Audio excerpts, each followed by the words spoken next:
Hello my friends, I am Sumati Sharma, your faculty English from ClatPrep Education. So today we are going to have the SBS Mock 2 analysis, and in this series of SBS we are going to be doing at least 6 passages which contain 30 questions in all. So without wasting any more time, let's move on to our first passage. So this passage has 5 questions, and beginning from the first question, which you can see, this passage, the main idea, you must have all attended this mock series earlier, and if the main idea is very clear to all of you, then the questions are not at all difficult to understand. So the main idea of the passage, as we can see, is about the 2 ordinances. The passage talks mainly about the 2 ordinances which were issued by the government, and they are about extending the duration, the tenure of these 2 directors or the 2 regions, the ED and CBI. So ED is Enforcement Directorate and CBI is Central Bureau of Investigation. And we will also notice one thing in this, that it is the ordinances, they are somewhere aiming at bypassing the apex courts or the Supreme Court's orders.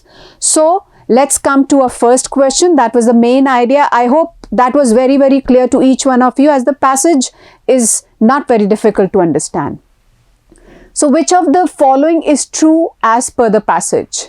The answer to question number 1, which of the following is true as per the passage? The heads of CBI and ED are appointed for a period of 2 years. The government brought the ordinance to facilitate the transition of power in ED. Supreme Court has categorically asked the government not to bring an ordinance, and Supreme Court has instructed the government to not extend the term of the ED head, that is Enforcement Directorate. The answer definitely is D, as you all must have marked. So let us see now why D is the correct answer here. If you have observed in the first paragraph, the line which states, in September the Supreme Court had made it clear that the tenure of the present ED director Sanjay Mishra should not be extended beyond November. Now what do these lines indicate? Supreme Court has instructed the government to not extend the term of ED head, which is so clearly given here. So definitely D stands to be your correct answer. And Supreme Court has categorically asked the government not to bring in an ordinance. Well, that is inconsistent. It is not given in the passage. For A, heads of CBI and ED are appointed for a period of 2 years. So they are not appointed for the period of 2 years. In fact, their tenure, the duration of their office is 2 years, which they are planning to extend it to 5 years. Then the government brought the ordinance to facilitate the transition of power in ED. Well, that is also inconsistent and out of scope. That is not given in the question. So D stands as your correct option. So let's look at our question number 2. Which of the following will reaffirm the claim of the statement the Supreme Court too has affirmed the constitutional principle that the primary power to frame laws rests with Parliament and not the executive? Well, if you have observed it very carefully in the second paragraph, which is very clearly mentioned, but let us first look at the answer. The answer to is definitely the B. Now, why?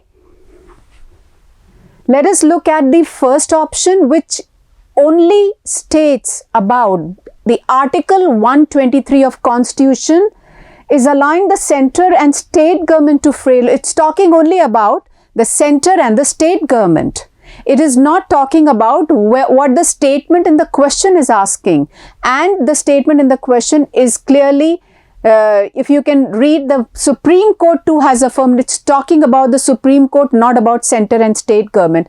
And your option 2 very clearly defines that the Supreme Court has said the power to promulgate an ordinance is essentially a power to be used to meet an extraordinary situation, and it cannot be perverted to serve political ends, which also means the second line, clearly the second line of the second paragraph. The Supreme Court has affirmed the constitutional principle that the primary power to frame laws rests with Parliament and not the executive, and that is what our second option says. So undoubtedly, second option, second statement is the correct one. Coming to the third question, which of the following is not necessarily true as per the passage? So the correct answer is C. Which of the following is not necessarily true as per the passage? Why C? Most of the cases against the opposition are fabricated and lack of merit. The question is saying the statement or the option which is not true as per the passage. Whereas there have been no cases or no ordinances which are mentioned in the passage which talks about the opposition, that the cases from the opposition are forged or they are fake. But if we look at option number A, it is true according to the passage. Author alleges that government agencies are used to target political opponents. You can very clearly look at these lines where it is mentioned, but the aggression with which central agencies have targeted political opponents of the correct dispensation without displaying anything close to a similar alacrity against alleged offenders from the BJP marks a new low. Option B, where Supreme Court has highlighted the concern about the independence of ED and CBI. Well, it is also, you can see, look at these lines. Successive governments in the past have abused CBI, Narcotics Control Bureau, and the Income Tax Department for partisan purposes. And talking about the option D, why this will not be the correct answer, author thinks that this government has gone on a rampage in incriminating political opponents or destroying. Rampage is destroying or damaging. So look at these lines. The court's observation in this landmark case in 1997 that the agencies need permanent insulation against extraneous influences has acquired greater prescience. So this option C, most of the cases against the opposition are fabricated and lack merit.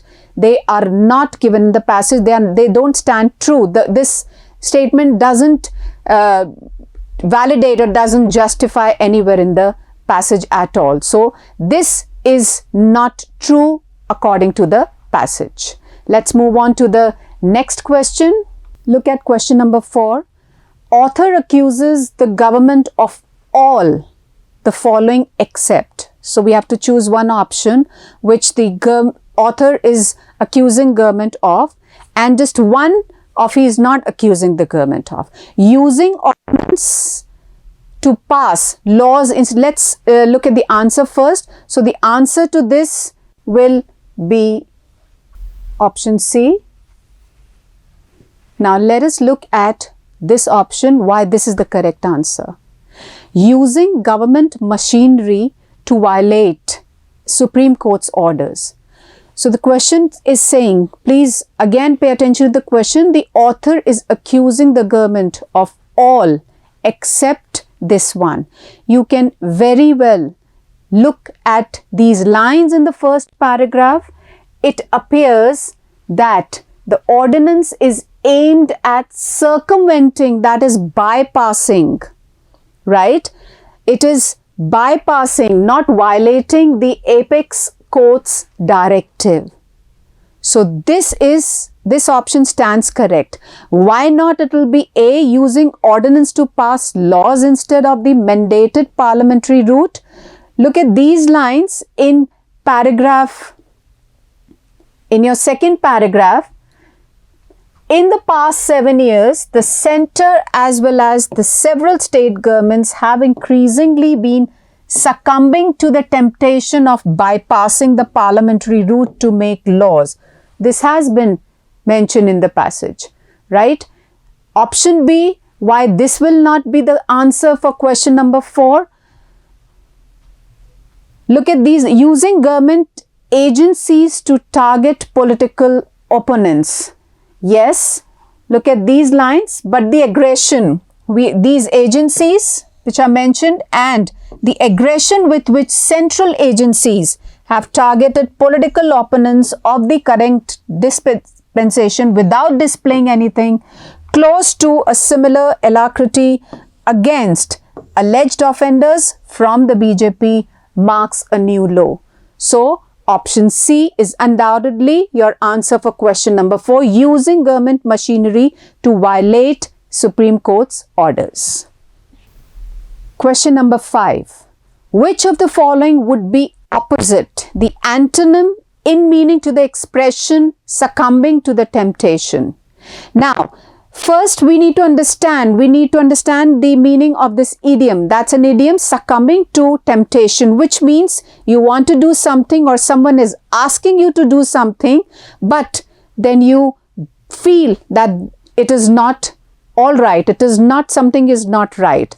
That is actually the meaning of this expression or the idiom, so-called succumbing to the temptation. And now the opposite of that would be option A, that is resist. That means to control. So let's come to passage 2 and question number 6. But before coming to the question, let us look at the main idea of the passage. So basically this passage talks about Joe Biden's, the American president, hasty and unplanned and faulty exit from Afghanistan, which was done in a very incorrect manner. Now, for that, he is facing a lot of brickbats and criticism also, not only from the Southeast Asian countries, South Asian regions, but also from his allies. And he is also, there are going to be a lot of issues arising out of consternation on the basis of his plan or his decision that he has taken. So that is the main idea about the passage. And now look at question number 6. Which of the following can be inferred from the passage? So we know that the answer to this question number 6 is all of the above. Well, Joe Biden belongs to Democratic Party. US decision to exit Afghanistan has been roundly criticized in the USA. Exit from Afghanistan is not going exactly as per the plans. All are given in the passage. So we can infer all these from the first paragraph itself or first passage. Question number 7. Which of the following has not been mentioned as an example of the botched exit? Botched, which we mean as, the meaning of botched is faulty, unplanned, forged. So, killing of at least 13 US troops, killing of dozens of Afghan civilians in bomb blasts, the chaotic, violent scenes at Kabul airport, and Taliban's unchallenged takeover of Kabul and other Afghan terrorists. So, we know the answer to this question also, and it undoubtedly is D. This option has not been mentioned. This is actually talking about an event which took place, and this came out as this is not talking about the mentioning about his activity or his faulty exit from Afghanistan. Else A, B, C are all mentioned. Let's look at question number 8. Which of the following has been advised by the author for the US in Afghanistan fiasco? the blunder or the unruly thing which happened. So a mistake, a fiasco. A, cutting ties with Taliban government so that they don't get international recognition and accreditation. B, ensuring that the third parties are not engaged. C, focusing on institution building to bolster. Bolster means to aid, to assist or to help support democracy in Afghanistan. And D, recognize that the approach towards a complex society as Afghanistan can't be the same as that for Western countries. So, your correct answer here is D option. Why? Let's look at these lines mentioned in the first paragraph. To recognizing the political complexities of governing a society where tribal and ethnic loyalties supersede Western norms of rational decision making by government. And this is an advice by the author for the US in Afghanistan, blunder Afghanistan fiasco. The others stand to be the incorrect answers. Let's come to question number 9. Which of the following fears has been highlighted by the author? We know the answer to this question. These are the different statements which are mentioning about the fear. And the answer to our question number 9 is B. Asian countries may feel that USA is indifferent to their concerns. This doesn't, A option is, how can this be, is nowhere mentioned that China can become the breeding ground and Taliban may receive legitimacy from other nations, as well as the D option, which is again incorrect as an answer. Russia may replace USA to the nation to go in times of distress. So, why option B is the answer here? Look at these lines where it says that Mr. Biden will be able to reassure Asian allies and partners that USA will not, this word, look at this one, will not also play a diminished strategic role in the broader Asia region. So, that proves our answer, or the option B is the correct answer for question number 9. Question number 10. Very simple question. Which of the following is the opposite of hegemony? So, what is the meaning of hegemony in the passage, or the correct meaning of hegemony stands to be something which is authoritative, something which is dictatorial, right? The opposite of this cannot be dominance, it cannot be leadership, it cannot be subscription. So, the answer to question number 10 is A, submissiveness. Getting under control or under pressure, withdrawing. That is the answer. That is the antonym or the opposite of hegemony. So, we are on passage 3 and let's first come to know and let's first understand the main idea of the passage. So, the main idea of the passage refers to normalizing the economic activities, to re-examine the tariff policy, to make amendments in the trade agreements, also to have better global relations. This is what is expected out of Indian government, and that is the main idea of the passage 3. And now coming to the question number 11, which of the following can be concluded from the first, so this is paragraph, not passage here. Please make correction over there. This is from the first paragraph and not the passage. The first option, merchandise exports declined October last year as compared to that in the pre-pandemic year. And the second one says the sales in the months November to March will be in excess of $160 billion. The answer is definitely going to be A, option A here. Why? As you can very clearly also see in these lines, exports were up to 43% in October over the previous year and 36% above their pre-pandemic level. So, undoubtedly, answer will be A. Coming to the 12th question, all of the following can infer to be the underlying drivers of growth except. So all the 3 options here out of the 4th one is going to be the underlying driver of growth. What do we understand? What do you mean by underlying drivers of growth? So the criteria like technology, customer, people, finances, etc. All these refer to the growth. They are the drivers of, considered to be drivers of growth, and which refer to the government spending in all these, the domestic demand and investment, except for sustainable growth. Sustainable growth. Sustainable means something which is unceasing, an unceasing process, a continual process. So option A here will be the answer to question number 12. Let's move on to question number 13. Which of the following will strengthen the idea of the statement the country's exports have benefited from a stronger than expected global recovery? Please pay attention to the question, have benefited from a stronger than expected global recovery.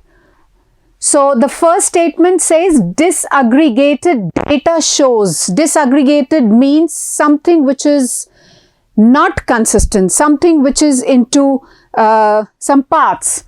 Data shows that the major drivers of India's export growth so far this have been petroleum products, gems and jewelry, engineering and electronic goods, and organic and inorganic chemicals. The second one, the categories mentioned in statement 1 according to CRISIL have the greatest responsiveness to global growth. CRISIL here is an analytical survey agency. This is the Credit Rating Information Services of India Limited. That is the full form of CRISIL. So if we read both these statements together, if we just in conjunction, if we bring them in sync and read these sentences together in conjunction, in coordination, then they both mean same, and the answer are option C, which I've already explained how it is. Let's come to question number 14. Which of the following is suggested by the author as the approach that India needs to adapt to enhance export competitiveness and seek deeper integration with global value chains? Look at option A, rescind old trade agreements and reduce protectionism. Rescind means something to declare null and void, to cancel.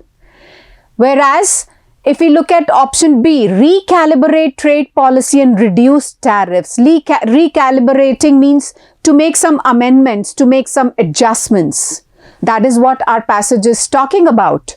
Look at option C also, redraw free trade agreements and revoke tariffs. Revoke again means to cancel, to withdraw, and revise trade agreements and abet protectionism, to assist, to aid. So the answer to our question number 14 is B, recalibrate trade policy and reduce. That is what our passage is talking about. All right. The next question is question number 15. Which of the following has been mentioned by the author as reasons for the sustainability of the recent upswing of to be debatable? Look at these 3 statements mentioned over here. The first says alterations in the supply chain and logistics. Isn't it as much as like the reconfiguration of supply chains over here? Doesn't it talk about the same? The second one, demand not maintaining its momentum. And look at this in the passage itself, demand showing fatigue in some countries. Coming to the statement 3, disturbances in production and supply. This is also mentioned here. If we can say production and supply disruptions. all these have been mentioned by the author in the passage for the sustainability for the recent upswing. So, the answer to question number 15 is first, second and third, the D option. So, now we have passage 4 in front of us. This is quite an easy passage to understand as it goes along with the same topic, the recent, very, very recent ongoing thing, the COVID. The passage, main idea of the passage, it mainly talks about, it refers about the challenges and the parameters which the low developing countries, the LDC, have to face in the process of being graduated to the developing countries. So, some parameters and challenges which are mentioned in the passages, which they have to cover up, they have to come up to that to be claimed or to be claimed to coming on at the level of developing countries. That is the main idea of the passage. Let's look at question number 16, which is in front of us. In the last statement of the passage, for a region that has received 2 big shocks this year in Afghanistan and Myanmar, both are LDCs. The stabilization of India's population growth, the inclusion of Nepal and Bangladesh for graduation as developing countries, plus the scheduled graduation of Bhutan in 2023 are all positive developments. So, what is the author trying to say here? Now, A, B, C, D, if you can very well see here, they all are idioms. Let us look at the meaning. First, find out the meaning of these idioms, then only you will be able to understand and find out its correct answer. Find a silver lining. Find a silver lining refers to, this is an idiom which refers to something, to look for something positive in a negative situation. So, there's already something negative going on, and to look or to be hopeful, to be optimistic, that is what we mean by find a silver lining. Option B, pluck the low hanging fruit. Now, that's an idiom which refers to going through the easiest ways or finding the easiest approach. C option, this idiom, see the glass as half full, which means to be very, very positive, to be very optimistic. Someone who's very optimistic. So, he sees the glass as half full. Then, turn a blind eye is to negate or to avoid something or someone, is turning to pretend to avoid someone, is turning a blind eye. So, according to this statement in the question, the author here means definitely to find a silver lining. That is, he's trying to denote to this particular statement, this idiom, find a silver lining. So, option A is our answer for question number 16. Coming to question number 17 in front of you, the LDC category created and formally endorsed at the 26th session of the UN in 1971 recognizes that some countries suffer from structural impediments to growth. Consider the following 2 statements. Let's look at these 2 statements, what they refer to. The first one is, it is the responsibility of international community to ensure that the LDC countries do not get left behind. Statement 2, which says improvement in the economic and social prospects of people of a country can only benefit other nations, particularly those in its neighborhood. Which out of these 2 statements best describes the relationship between these 2 statements? So, if you can very well look at this, it is the responsibility of international, it is talking about, it's a kind of a recommendation, a suggestion. So, it is suggesting, advising, recommending the international community to ensure that LDC countries do not get left behind. So, that sounds like a recommendation. It is a suggestion, a recommendation. And the second one is improvement in the economic. Look at this word here. The country can only benefit other nations. So, that is going to be the reason, the outcome of the first statement. So, the answer is going to be option B here, recommendation and reason. Coming to question number 18. Which of the following has not been mentioned as a challenge for the LDC countries which are graduated to the category of developing countries? Let's look at these three statements again. First, let's see the answer. Okay. So answer, as you already know, is going to be the D, option D, only the first statement. Why? Because it is referred there in the passage that the countries may have to wait for 3 to 5 years before receiving the same treatment as a developing country. Right in the first paragraph, this has been mentioned. Whereas the statement 2 and statement 3, if not cautious, there is a real risk that country may again slide back. It is nowhere mentioned there. And the third option, these countries may not receive the entitlements. So the talk of the entitlements is nowhere being done in this passage again. So the right answer here for question number 18 is option D, only the first one. So coming to question number 19 now. Which of the following is not true as per the first paragraph of the passage? Now you have read these statements. The criteria for the already identified developing countries were lower than the criteria for the ones which are graduating from LDC to developing countries. The most important criteria for graduating from LDC to developing is the per capita income level, nowhere mentioned. Only when a country achieves the criteria consistently for 3 consecutive years, again the particular number of years has not been mentioned in the passage. So the answer is definitely, which are not mentioned, the second and the third one, option C. They are your answer, but this has not been mentioned. Criteria for already identified developing countries were lower than the criteria. This is not mentioned anywhere in the passage, but these second and third statements they stand correct as per according to the passage.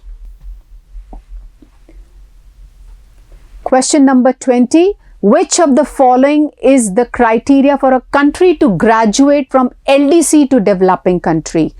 Again, these statements where all these 3 stand incorrect. So the answer is right now surely going to be option D. As per a per capita income of not $1108 but $1018 or above. Second statement which says score of 60 or less, which is incorrect. Again, it's mentioned here 60 or more. And then the lowest score of 36 or more, which is mentioned in the passage 36 or less in economic and environmental vulnerability index. So none of the above. Option D is your answer here. So coming to now the next passage, passage 5. So this is quite an interesting passage if you all have read, and it talks about the reality of life, something that we all go through. And this passage mainly, it refers to the choices, different choices that we make in our life, and how those choices or the decisions, they have an impact or they leave an impact on the functioning of the world. So we need to make our choices very, very wisely, very, very carefully. This is what the main idea of the passage is. Let's look at question number 21. Which of the following strengthens the author's assertion that our education system has not prepared us to face the plethora of choices that our life throws at us once we embrace adulthood? Directly, very, very directly in the last line, the last paragraph, if you have noticed, this is mentioned there. Look at this line. Our education system has not prepared us to face the plethora of choices that our life throws at us once we embrace adulthood. So the answer out of A, B, C and D is your option D. Formal education deals with set of standard instructions while life presents different choices to different individuals during adulthood. So this is what the author is trying to portray here. coming to the next question, question number 22. Which of the following can be inferred from the passage? Quickly look, I'll read out the options for you. If we hold higher responsibility towards society, we have more choices to make. B, during our adulthood, we are better prepared for the challenges life throws at us. Our society is full of gender bias as we choose to not hire women despite their abilities. The ills in society can be addressed to the choices that humans make. Option D. Isn't option D your answer here? Well, if you read the third paragraph again, which is mentioning about all the types of choices, all choices that we make, and these what is referred in option D. Look at this. When we choose to forward the bigoted religious message to a WhatsApp, we empower divisive forces, we plant a little more hatred in the world, we choose to behave unkindly, those we think are of lesser social stature, we make the world a little more inhumane. All these choices are mentioned here, and this is what the option D is talking about. This can be inferred from the passage, and not A, B and C, which are not there, which are inconsistent and incorrect as per the passage. Look at question number 23 now. Which of the following casts doubts on the suggestion that the more number of choices we can make, the more entitled we are, and hence hold a higher responsibility towards making the right one?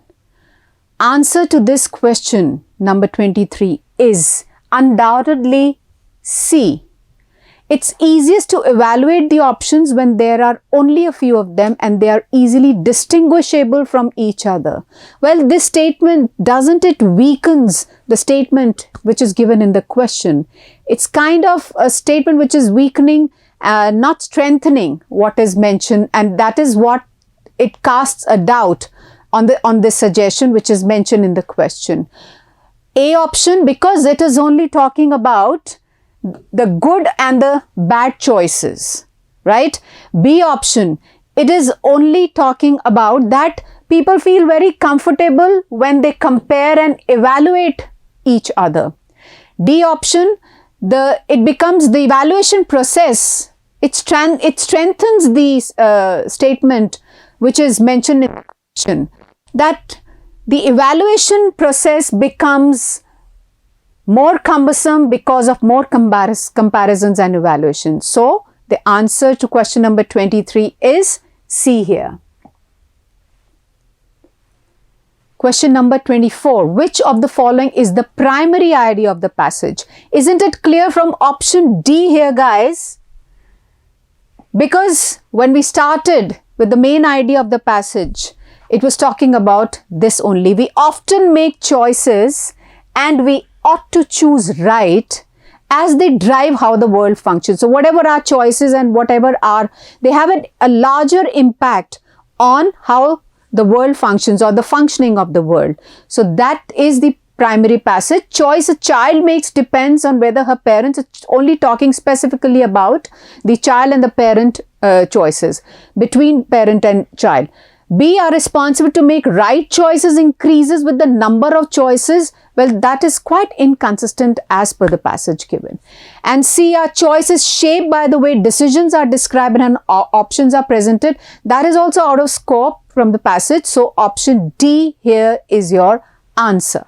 Let's come to question number 25 of the passage 5. The author mentions choices in the third paragraph in order to, we saw here, we looked at all the choices in paragraph 3, right? And the answer is option B to this question number 25, to endorse the assertion that we shape the world by the choices we make, the different choices that is referred in paragraph 3. But A option, why not? Because it is only and only talking about gender gap and religious bigotry, which is irrelevant according to paragraph 3. Option C, to analyze Why do people need to make wiser choices is again irrelevant and incorrect. Option D is only talking about the roles of different objects. That is not the only criteria. It is talking about the different choices that we make, and that is why this option also stands incorrect. But option B is going to be our answer for question number 25. Coming to the passage 6th.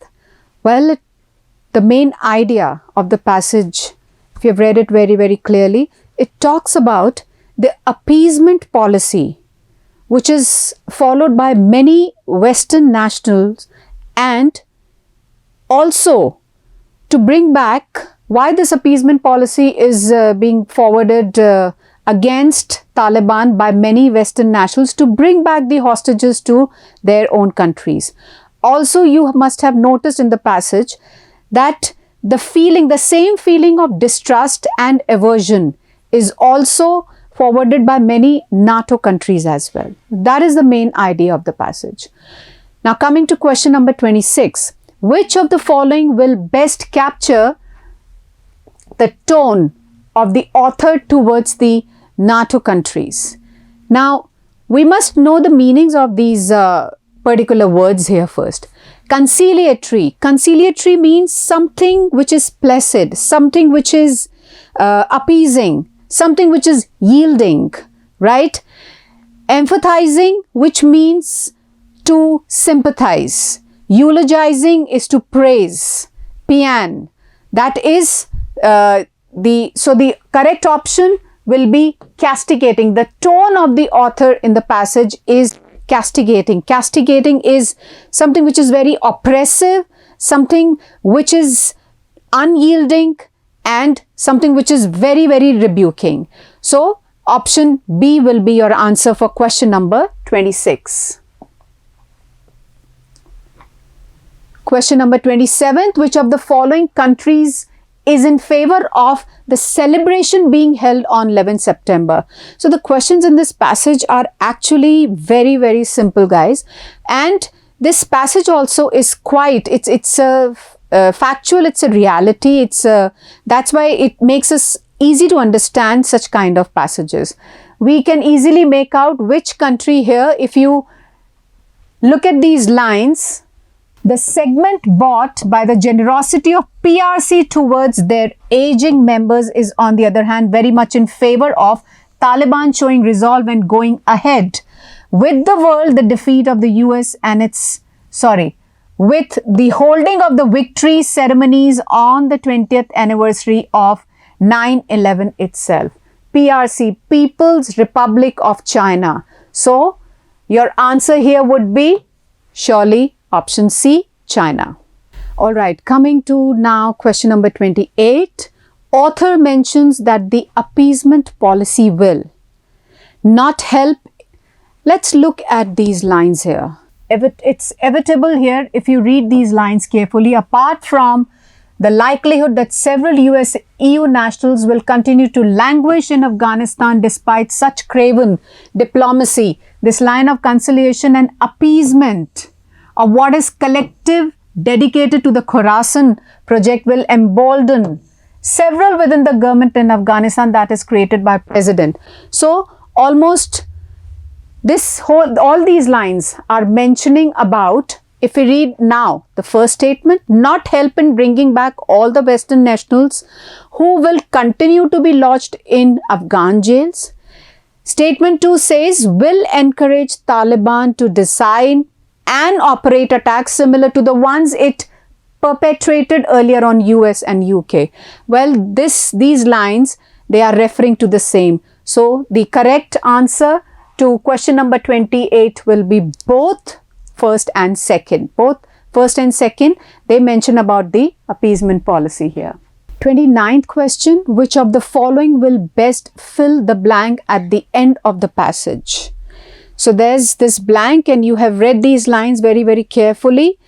They are eager to show that they have defeated the great Satan and may therefore be regarded as being on track to defeat Crusader forces in the deadly way sought by Osama bin Laden.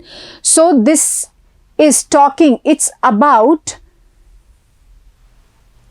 it is about something about which is it's a class between the factions on the day of celebration, and that is why the mentioning of Osama bin Laden here, it makes sense here. So question number 29th, the option undoubtedly would be for, we are talking about a hero, that is Osama here, who remains a hero to all factions within the Taliban. So his name makes sense here. That is why option D stands to be the right answer. Who was brutally killed by the US forces is not going to fill up the blank here. Who did not get a chance to present his part of story, again is irrelevant and inconsistent. Who was mistaken for the September 11 attack stands again as irrelevant. So option D is your answer here. So coming to the last question of our passage 6. Which of the following is the synonym or similar in meaning to apologist? So what does apologist mean? Apologist is one who defends or who backs, right? An aggressor. Aggressor is an assailant or a person who is always at an attack. An advocate is again a person who defends. Arbitrator is someone who mediates, who defends again.